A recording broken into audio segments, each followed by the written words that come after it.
Si vous descendez à 1500 mètres sous la surface de l'océan, vous réalisez que les créatures adorables ont disparu. Leur corps s'allonge, leurs yeux deviennent gigantesques ou disparaissent complètement. Des appendices commencent à leur pousser dans des endroits où, vraiment, aucun appendice ne devrait pousser. C'est comme si l'évolution elle-même avait injecté un génome difforme directement dans l'ADN de ces animaux. Mais parmi les pires, les plus touchés par ce phénomène, il y a les calmars. Certains deviennent complètement transparents, d'autres développent des crasses, des crochets à la place des ventouses. Et les pires, ils se transforment en quelque chose comme ceci. Ce sont des créatures qui vivent encore plus profondément que les calmars géants, et c'est pourquoi elles sont devenues encore plus perturbantes. Pourquoi ces créatures deviennent-elles de plus en plus sinistres à mesure que l'on s'enfonce? Et pourquoi les calmars sont-ils si vulnérables à cet effet terrifiant? Pour comprendre pourquoi cela se produit, nous devons d'abord voir où ils se trouvent. Vous ne tomberez pas sur un de ces calmars par accident. La plupart des calmars ressemblent à ceci, le calmar de récif. Il vit dans la zone épipélagique. C'est le calmar typique, normal. Mais lorsque vous descendez dans la zone crépusculaire, c'est là que vous commencez à voir le phénomène en action. Les calmars commencent à acquérir des traits étranges, comme le calmar luciole. Il a adopté la bioluminescence. Honnêtement, il est plus joli qu'effrayant. Le calmar de cristal, lui, devient transparent, presque comme s'il était fait de verre. Il est nettement plus étrange, mais il n'est pas encore sinistre. Mais dans la partie la plus profonde de cette zone vit le calmar de Humboldt. Et c'est le premier cas de véritable difformité abyssale. Ces spécimens mesurent plus de 2 mètres et pèsent jusqu'à 50 kilos. Ce sont les premiers calmars à développer des crochets conçus pour déchirer la chair. Contrairement aux calmars précédents, ceux-là se chassent entre eux. Ils dévorent littéralement les membres les plus faibles de leur propre espèce. On les surnomme les diables rouges de la mer, pas seulement pour leur couleur, mais pour leur comportement hyper agressif, presque inquiétant. La plupart des calmars chassent seuls, mais les Humboldt attaquent en groupe coordonné, affichant des motifs rouges et blancs sur leur peau pour communiquer au milieu de la chasse. Ils peuvent se déplacer à 40 km/h, bien plus vite que vous ne pourriez jamais nager. Mais sont-ils une menace pour nous? Ils sont assez terrifiants, oui. Et oui, ils peuvent vous blesser avec leurs crochets. Mais il est très peu probable qu'ils chassent quelque chose d'aussi gros qu'une personne. Ils préfèrent des proies plus petites. Nous sommes en sécurité, pour l'instant. Mais si vous descendez encore plus bas, dans la zone de minuit, les calmars que vous trouverez ici ont été complètement déformés par l'évolution. Ils ont atteint le point où nous pouvons tous admettre qu'ils sont terrifiants. Voici le Promacroteuthis, le calmar aux dents humaines. Sincèrement, j'ignore qui a pu penser que c'était une bonne idée de conception, mais ce calmar, malheureusement, existe. Bien qu'il semble absolument effrayant, ce ne sont pas vraiment des dents. Ce sont des lèvres plissées de tissu mou qui entourent le bec du calmar, qu'il utilise toujours pour déchiqueter de minuscules proies. Je ne suis pas certain que cela le rende plus ou moins sinistre. Cependant, un seul spécimen a été capturé et il mesurait à peine 2 cm. C'est peut-être mieux ainsi. À l'extrême opposé du spectre de taille, dans cette même zone, se trouve le plus long calmar du monde, le calmar géant. Ce calmar est la manifestation la plus évidente du gigantisme abyssal et il peut atteindre une taille stupéfiante de 14 mètres de long. Bien qu'on en ait trouvé si peu que nous ne connaissons même pas vraiment les limites de sa taille. Il possède les plus grands yeux de tout le règne animal, plus grands qu'une assiette. Et comme ces calmars sont si obscènement massifs, ils sont aussi dangereux. Ils sont connus pour combattre les cachalots qui plongent à des milliers de mètres pour les chasser. C'est d'ailleurs la raison principale pour laquelle nous avons su qu'ils existaient. Des cicatrices des tentacules du calmar géant ont été trouvées sur la peau des baleines et des becs de calmar ont été découverts dans leur estomac. Beaucoup de gens, honnêtement, pensent que cet animal est à l'origine des mythes du kraken. Le calmar géant a été conçu pour les profondeurs, et uniquement pour les profondeurs, avec un énorme manteau de purs muscles, 2 tentacules garnis de ventouses, et un bec solide qui peut trancher ses proies. Alors, sont-ils agressifs envers les humains? Eh bien, nous ne le pensons pas vraiment. Mais c'est surtout parce qu'aucun humain ne les rencontre là-dessous. Ce sont des prédateurs d'embuscade. Ils rôdent dans l'obscurité totale avant d'attaquer des poissons de taille moyenne ou, encore une fois, même d'autres calmars. Il y a beaucoup de cannibalisme chez les calmars sinistres. Mais pourquoi deviennent-ils si grands? C'est un mélange de multiples raisons, mais une théorie est que dans l'océan profond, où il fait froid et où il n'y a quasiment pas de nourriture, les corps plus grands conservent mieux l'énergie. Ils peuvent stocker plus de nutriments et se déplacer plus efficacement sur de longues distances. Une autre idée est que les animaux plus grands peuvent voyager plus loin pour trouver de la nourriture ou un partenaire dans un environnement aussi vide. Mais bien qu'ils soient littéralement massifs, nous ne savons encore presque rien sur eux.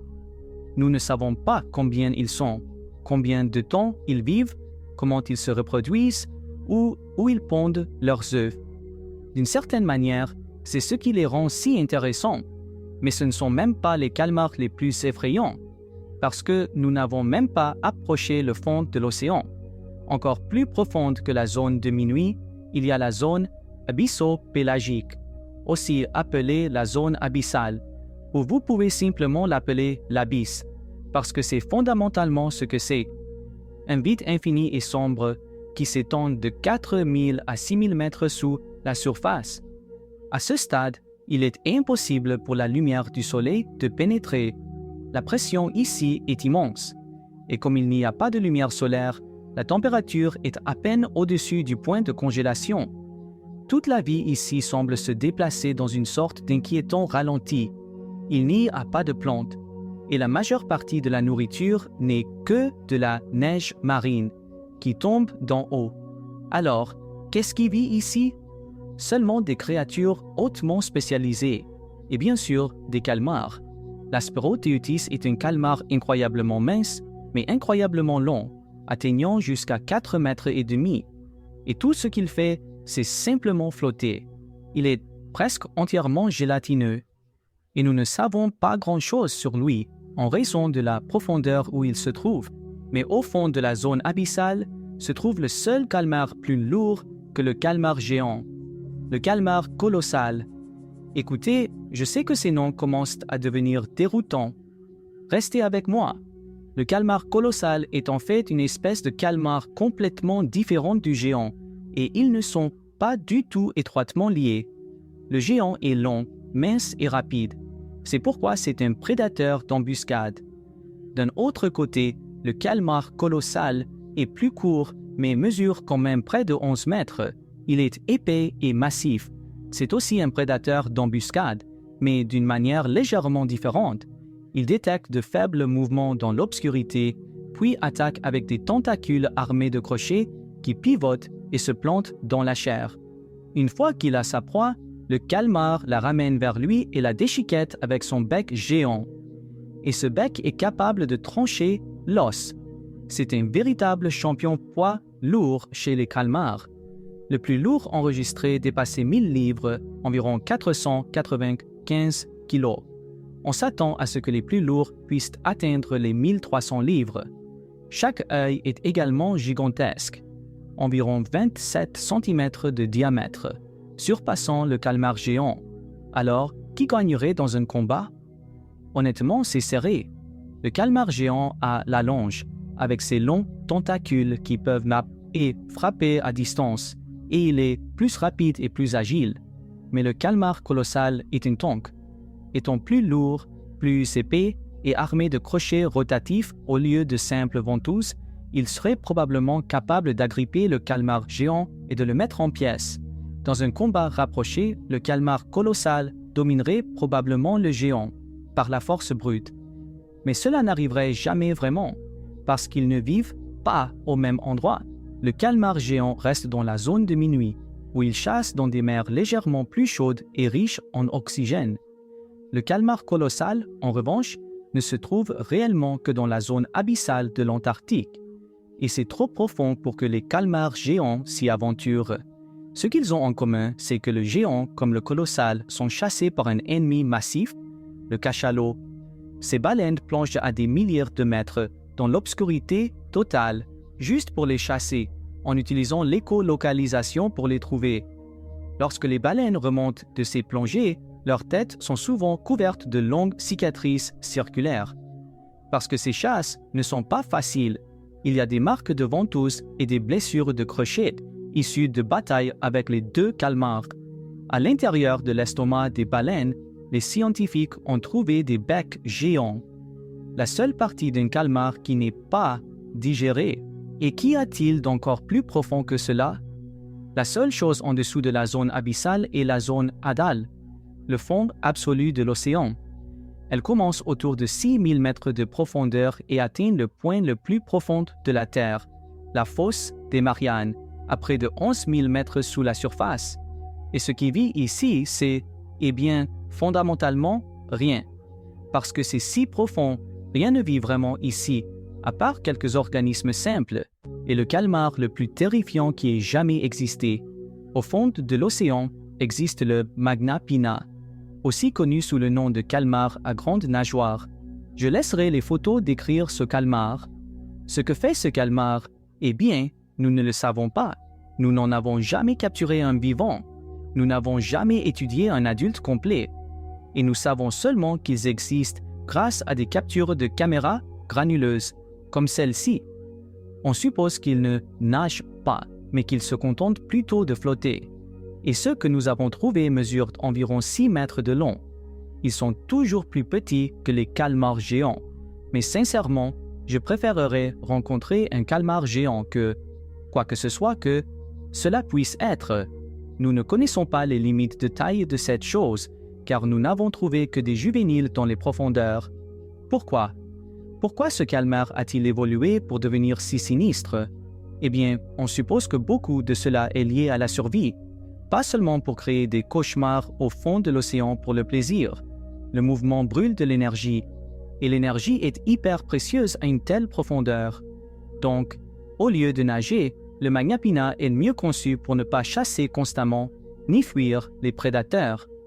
Il semble être conçu pour simplement rester suspendu, immobile, flottant et attendant que quelque chose s'approche.